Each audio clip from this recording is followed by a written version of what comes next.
بسم اللہ الرحمن الرحیم، السلام علیکم۔ کسان کی محنت ہماری معیشت اور خوراک کی فراہمی کی بنیاد ہے، لیکن موجودہ پالیسیوں کی بدولت کسان بدترین مالی مشکلات کا شکار ہے۔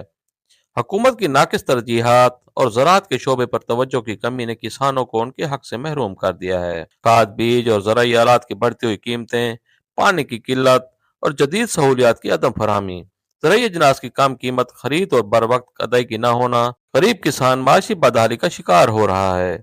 زرعی پیداوار کم ہو رہی ہے، جس کے باعث ہم اپنی ضروریات پوری کرنے کے لیے اشیاء امپورٹ کر رہے ہیں۔ قیمتی زر مبادلہ خرچ ہونے سے معیشت پر مزید دباؤ پڑ رہا ہے۔ قیمتی زر مبادلہ خرچ ہونے سے معیشت مزید دباؤ کا شکار ہو رہی ہے۔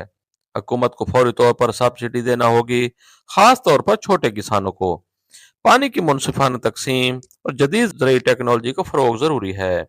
کسانوں کو ان کی پیداوار کی مناسب قیمت فراہم کی جائے تاکہ وہ دوبارہ معیشت میں اپنا کردار ادا کر سکیں۔